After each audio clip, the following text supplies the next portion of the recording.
à tous, bienvenue dans une nouvelle vidéo Booktube, c'est-à-dire une vidéo où je vous présente un livre et vous donne mon avis dessus. Aujourd'hui, nous allons parler du tome 1 de Les Davenport de, Crystal Marquis, je crois que c'est ça le nom de l'auteur,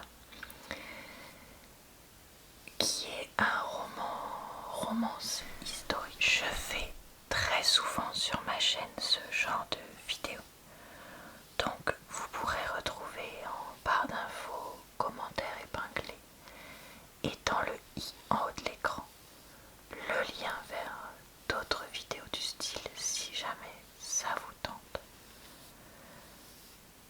J'ai par exemple des vidéos sur des livres de romance comme Bridgerton, etc. Si vous souhaitez en voir. Pour ce livre, je vais vous lire le résumé, vous lire quelques pages du roman, puis vous donner mon avis dessus. Donc, on est parti pour tout ça. Olivia, l'aînée de la fortunée famille Davenport, est prête à se marier pour accomplir son devoir, alors que sa cadette, Hélène, ne s'intéresse qu'à la mécanique des voitures. Jusqu'à ce qu'elle croise le prétendant de sa sœur. Amy Rose, leur domestique et amie, rêve d'ouvrir sa propre entreprise et d'épouser l'homme avec lequel elle n'a jamais pu vivre. Poussée par la pression de ses parents, Ruby, l'amie d'Olivia, ira quant à elle jusqu'à comploter pour gagner le cœur de celui qui la remarque à peine. Alors, je vais vous rajouter deux infos inspirées de l'histoire réelle d'une famille afro-américaine. Je préférais le préciser par rapport au réalisme peut-être d'une histoire comme ça. Et on nous dit, vous avez aimé les Bridgerton, on vous présente les Davenport. On en reparlera plus tard de ça, vous inquiétez pas. Allez, on est parti pour la lecture de quelques pages. Olivia Elise Davenport tira sur un rouleau de soie jaune et approcha le tissu de sa peau foncée. Elle avait été attirée par sa couleur vive, cachée derrière les rouleaux pastels, tel un rayon de soleil perçant les nuages. Elle se demanda s'il n'était pas trop voyant pour ce début de saison. Dans son autre main, et Olivia tenait un échantillon de dentelle perlée. Elle essaya de l'imaginer effleurer ses chevilles lorsqu'elle danserait. Nous allons beaucoup danser, pensa-t-elle. Olivia bouillonnait d'impatience. L'époque des robes de bal et du champagne coulant à flots était enfin arrivée. Il était temps pour elle de se trouver un mari. C'était sa seconde saison. Olivia était prête à accomplir son devoir et faire la fierté de ses parents. Son seul problème, il était difficile de trouver un bon parti, un homme de bonne famille, éduqué, futur héritier d'une grande fortune, qui soit également noir. Olivia prit une profonde inspiration et lâcha le morceau de soie jaune. Elle entendait déjà sa mère, trop criard. De toute manière, Olivia n'était pas venue acheter du tissu, mais récupérer des tenues dont les retouches étaient terminées. Puis-je vous aider ? Olivia sursauta. Une vendeuse était apparue à ses côtés. Malgré son sourire, la froideur de ses yeux bleus trahissait une intention différente. J'admirais votre sélection de tissus, répondit Olivia. Elle se tourna vers l'étalage de chapeaux à large bord, ignorant le regard de la vendeuse qui lui transperçait le dos. Et j'attends mon ami, ajouta-t-elle. D'ailleurs, où est Ruby ? Après tout, c'était sa meilleure amie qui avait insisté pour qu'elle renvoie les domestiques et passe du temps ensemble à Marshall Fields. Mais Ruby avait disparu. La vendeuse s'éclaircit la voix. Les commandes de votre maîtresse vous attendent au comptoir. Je peux vous accompagner, si vous le souhaitez.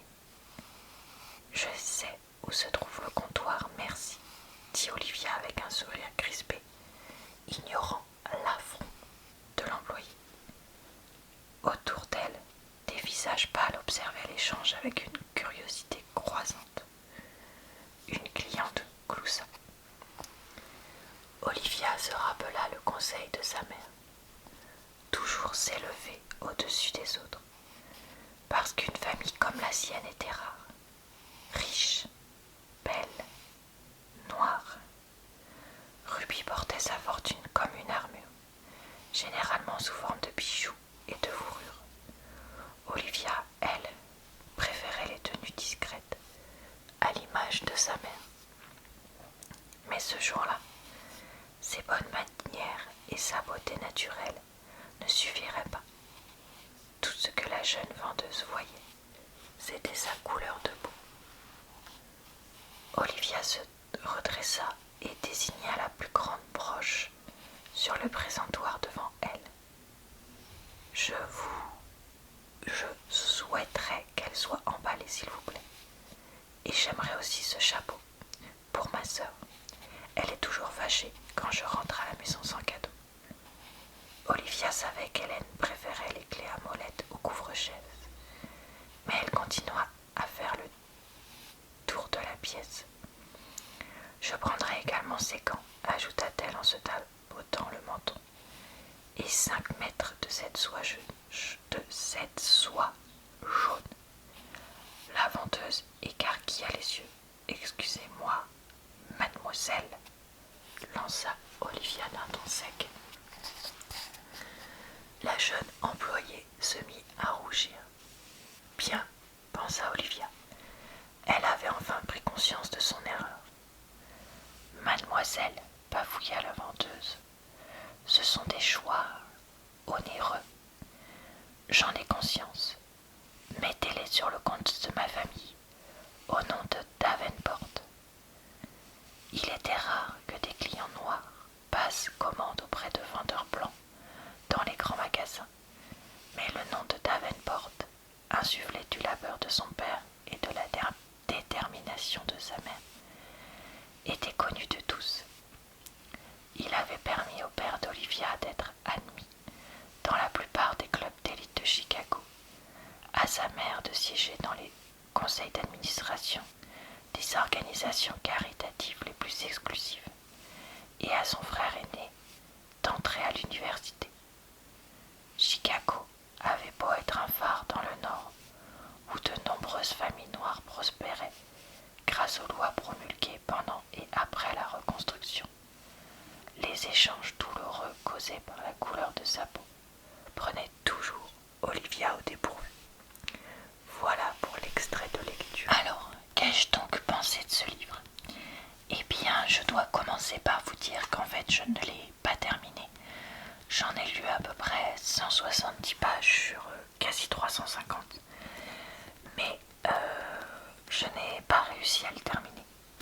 Pourquoi? Eh bien parce que je ne suis pas le public cible de ce livre. Alors je ne suis pas le public cible pour 2 principales raisons dont nous allons parler. Première raison, c'est un livre pour adolescents. Donc à 35 ans quand vous verrez cette vidéo, je n'ai plus du tout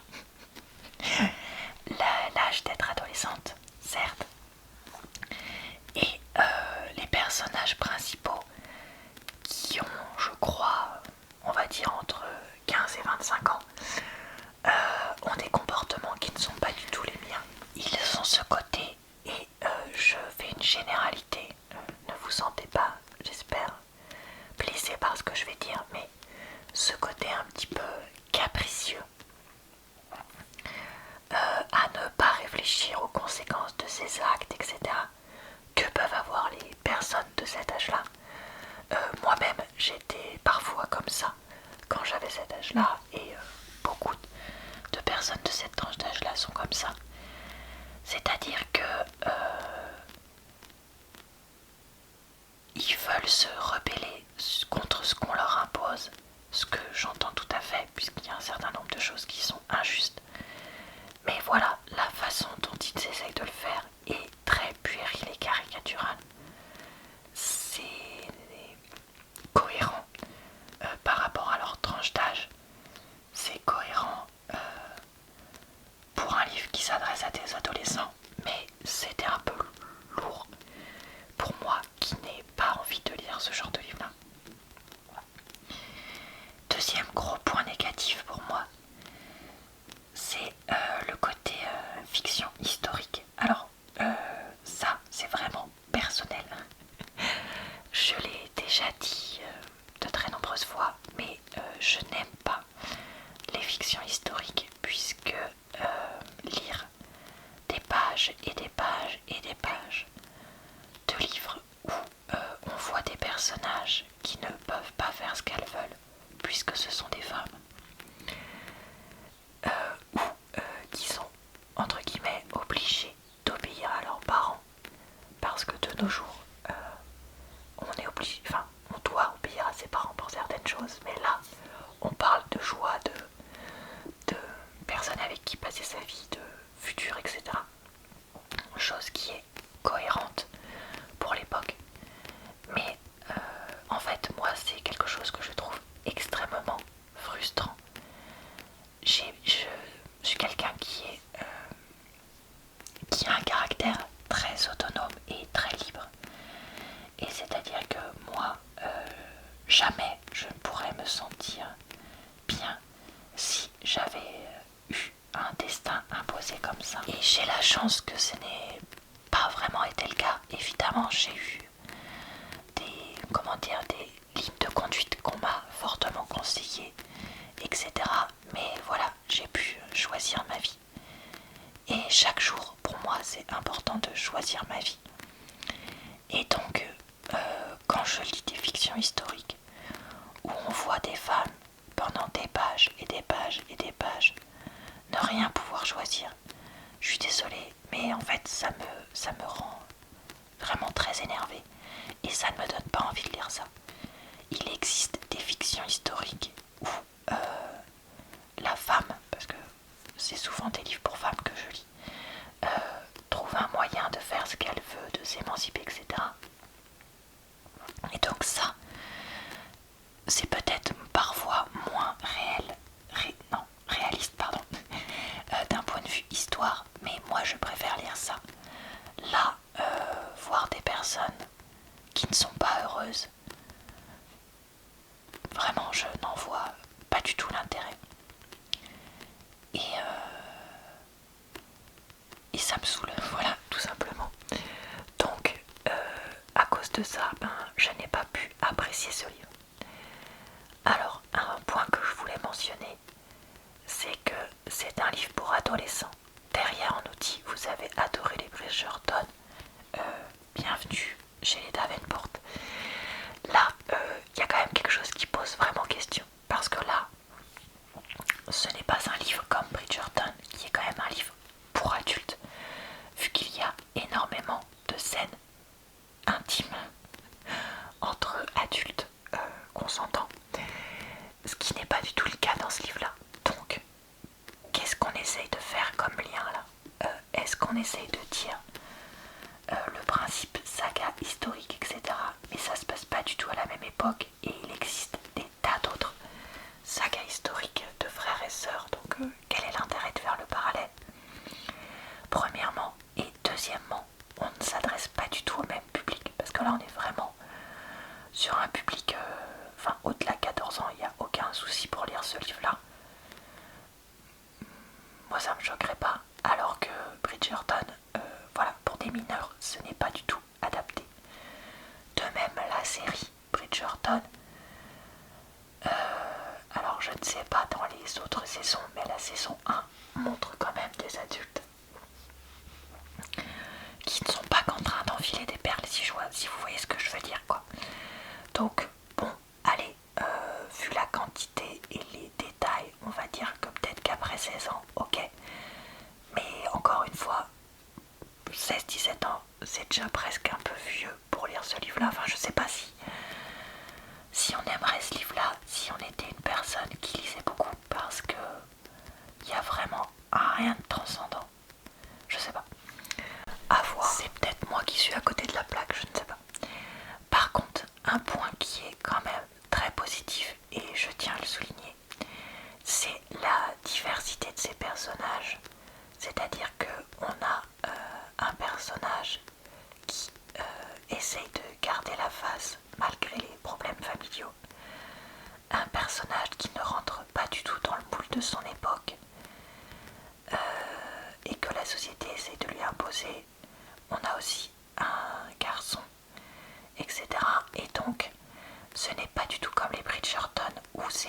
suivre par frère ou sœur. Là on a vraiment des choses sur tous les personnages qui sont mentionnés.